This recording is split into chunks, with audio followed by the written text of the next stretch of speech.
आप सभी का स्वागत है। एक नए वीडियो में नए विषय के साथ विषय लेकर आया हूं, संत कबीरदास का जीवन एवं साहित्यिक परिचय। आइए जानते हैं संत कबीरदास के जीवन और साहित्यिक परिचय को। विद्यार्थियों, कबीरदास कबीरदास या कबीर 15वीं शताब्दी के भारतीय रहस्यवादी संत कवि थे। रहस्यवादी और संत कवि थे। रहस्यवाद इनकी कविताओं की प्रमुख विशेषताओं में से एक है और वो संत पहले हैं और कवि बाद में है। उसके बाद जानते हैं कबीर के बारे में और अगली जानकारी।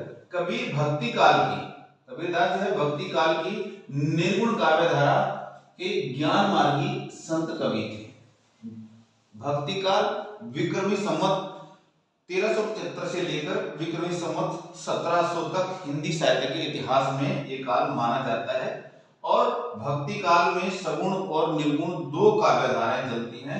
संत कबीरदास निर्गुण काव्य धारा की ज्ञान मार्गी शाखा के संत कवि माने जाते हैं। अब उसके बाद इनकी वाणियां कबीर जी की वाणियां उत्तर भारत में भक्ति आंदोलन को गहरे से प्रभावित किया, क्योंकि इस दौर में बहुत सारे जो भक्ति के आंदोलन चल रहे थे, भक्ति की लहर चल रही थी, तो कबीर एक नया ज्ञान नया दृष्टिकोण लेकर आए हैं और वो दृष्टिकोण जो है निर्गुण काव्य में और इनकी जो है वाणी में भरा पड़ा है। उसके बाद जानते हैं इनकी जो है कबीर दास जी की वाणियां जो है सिख धर्म के पवित्र ग्रंथ गुरु ग्रंथ साहिब में भी संकलित है।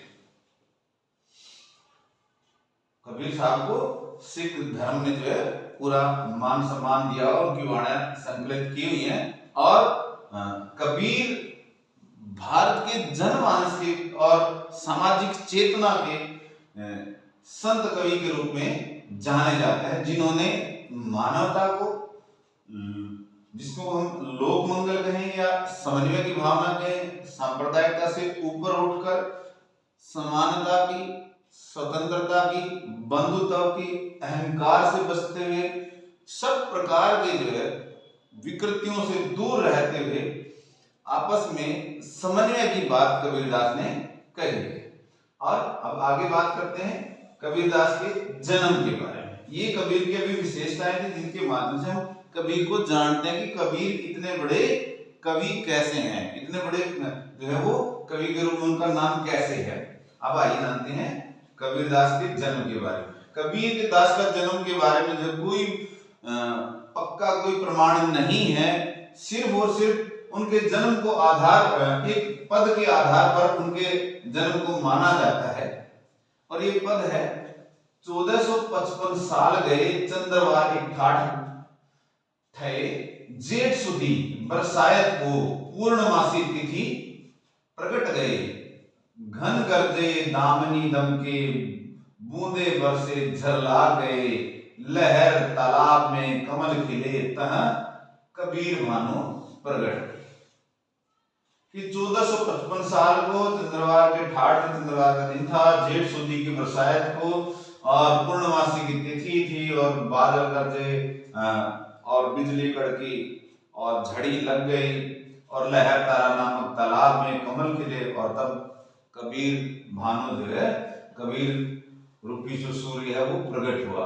इसी आधार पर यह माना जाता है कि कबीर का जन्म अगर संवत में ये दिया हुआ है 1455 साल है, ये संवत में है, अगर 14 ये जो है इसको 1455 करते हैं तो 57 साल आगे चलता है विक्रमी संवत 57 साल आगे होता है, तो इसमें से 57 घटा देंगे, ये आ जाता है आपका 1398 आ जाता है और इसी आधार पर ये 1398 ईस्वी माना जाता है। ये ईस्वी ये विक्रमी संवत है और विक्रमी संवत ईस्वी से 57 साल आगे चलता है, इसलिए ईस्वी निकालने के लिए हम ये उसमें से घटाकर देखते हैं। तो इस पद के आधार पर कबीर साहब का जन्म 1398 ईस्वी को माना जाता है। अब आइए जानते कबीर की पारिवारिक पृष्ठभूमि कि लोग किंवदंतियां हैं, पक्का कोई प्रमाण नहीं है, लेकिन उनके लालन पालन जिन्होंने किया, पालन पोषण जो किया वो नीरू और नीमा नाम की जो जुलाहा दंपत्ति है, नीरू के पिता का नाम, माता का नाम नीमा है और पत्नी का नाम लोई जो है बताया जाता है, और पुत्र कमाल और पुत्री कमाली। और पुत्र के बारे में एक पद भी है कि जन्मा डूबा वंश कबीर का जन्मा पुत्र कमाल। और रामानंद को इनका गुरु माना जाता है। देखिए विद्यार्थियों, जो प्राचीन और मध्यकालीन कवि हैं उनके किसी भी बात के ऊपर, जीवन काल की कोई भी बात है, सिर्फ किंवदंतियां और मान्यताएं हैं, और ज्यादातर विद्वानों की जो मान्यता हो जाती है, स्वीकार कर ली जाती है, उसी को हम स्वीकार करके चलते हैं, पक्का कोई प्रमाण नहीं कहा जा सकता। अब आइए बात करते हैं कि कबीर निरक्षर थे। शिक्षा की बात करें, ये बात वो उनके अंतर साक्ष्य में करते हैं कि निरक्षर थे। मसी कागज छुओ नहीं कलम कही ना आत, कि कागज और कलम उनको उन्होंने कभी छुए नहीं। इसका मतलब क्या है, वो स्वयं स्वीकार करते हैं अपने पद में, अंत्य साक्ष्य इसको हम कह सकते हैं कि उन्होंने स्वयं लिखा है, और इसलिए कबीर निरक्षर थे। और कबीर का पूरा साहित्य जब हम देखते हैं वो आंखन देखी का साहित्य है। वो जो संसार में आस पड़ोस में इधर उधर जो वो अपने काम के लिए जाते थे, तो घुमक्कड़ी प्रवृत्ति के कारण वो जाने जाते हैं, और उनकी जो भाषा शैली है वो भी घुमक्कड़ी प्रवृत्ति का परिणाम दिखाई पड़ती है। और जहां से जो देख रहे थे, जो अनुभव करते थे, वो उनकी आंखन देखी थी। आंखन देखी का मतलब है सब अनुभूति का साहित्य है, और उन्होंने किताबी ज्ञान नहीं लिया, जो व्यवहारिक ज्ञान था, जो सामाजिक ज्ञान था, या जो इसको लोक ज्ञान हम कह सकते हैं, वो ज्ञान लिया और साहित्य में आंखन देखी को अपनी वाणियों के माध्यम से जो प्रकट कर दिया। और यही बड़ी बात है कि वो जो आंखन देखी बात थी कबीरदास की, वही साहित्य में आज तक जनश्रुतियों में पीढ़ियों से चली आ रही है। 700-800 सालों से आज भी लोगों के हृदय मन पर जो है कबीर साहब छाए हुए हैं, और मुंह जुबानी निरक्षर लोगों की भी उनकी बहुत सारी वाणियां याद है। ये कबीर के साहित्य का जो है, या कबीर साहब का जो है बड़पन है कि उनके साहित्य को आज भी गाया जाता है, और उनके साहित्य में वो असर है, वो सामाजिक चेतना है, वो अपनापन है कि लोग उसको अपना साहित्य समझते हैं। उसके बाद 120 वर्ष की आयु में कबीर साहब का जो है देहांत होगा, कबीरदास जी का, और ये है विक्रमी संवत 1575। अगर इसको ईस्वी में डालेंगे तो 57 घटा के 1532 ईस्वी में आ जाता है। अब आइए जानते हैं उनकी प्रमुख रचनाओं के बारे में। कबीरदास की एक ही प्रमाणिक रचना है, सिर्फ एक ही प्रमाणिक रचना मानी जाती है विद्वानों ने जो है, और उसमें बीजक, जिसका नाम है बीजक, और इसमें साखी शब्द रेमणियां संकलित है। इसके अलावा और कई विद्वानों ने भी उनकी वाणियों का संकलन किया है। कबीर ग्रंथावली के नाम से जो है वो उनकी मूल कृति नहीं है, वो संकलित कृति है, लेकिन कबीर की मूल कृति या मूल ग्रंथ बीजक है, जिनमें साखी शब्द और रेमणियां संकलित है। आइए जानते हैं कबीरदास की साहित्य की प्रमुख विशेषताओं के बारे में। सबसे पहले है निर्गुण ईश्वर में विश्वास। कबीरदास जी निर्गुण ईश्वर में विश्वास करते थे, और वो सगुण ईश्वर को ना मानकर वो कहते थे कि परमात्मा कण कण में विद्यमान है, वो अगम अगोचर है, वो सर्व व्यापक है, हर जगह विद्यमान है। और वो कहते थे कि निर्गुण राम जपूरे भाई अविद्य की गति लिखी ना चाहिए, कि मैं तो निर्गुण परमात्मा की उपासना करता हूं। और उसके बाद अगली जो विशेषता है वो है एकेश्वरवाद का संदेश।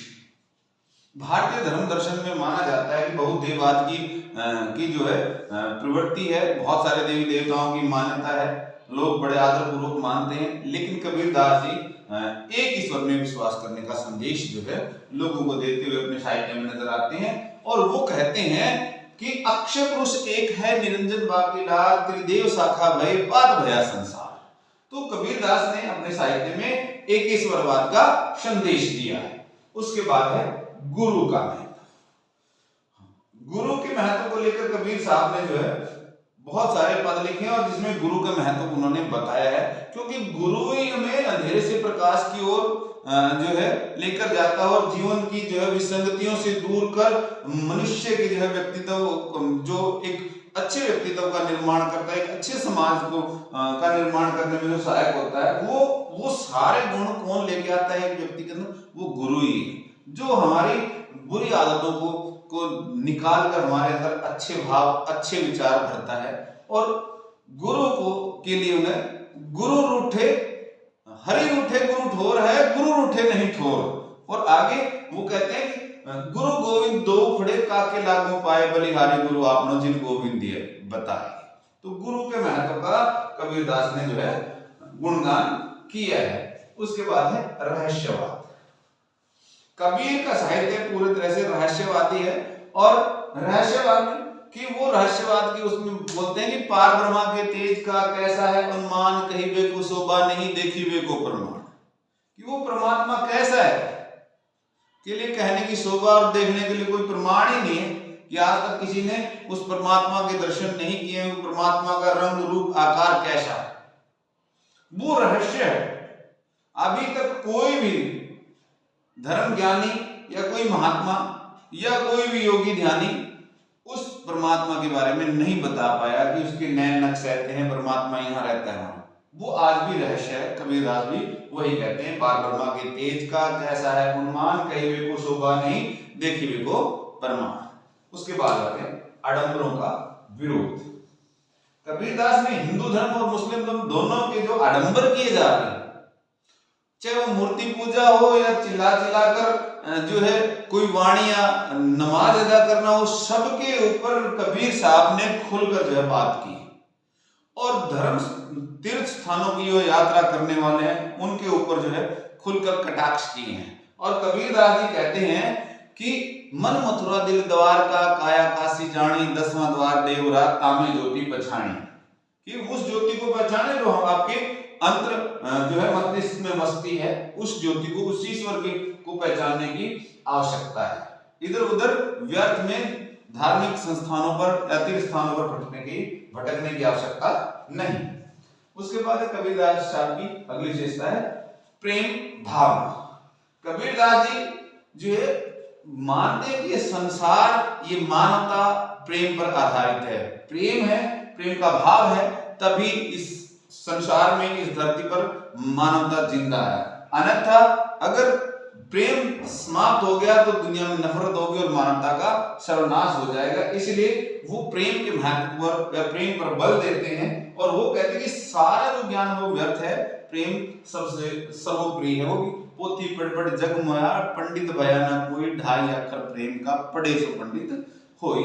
ये बात कबीरदास जी अपने जो है वाणियों में कहते हैं। उसके बाद है जातिवाद का विरोध।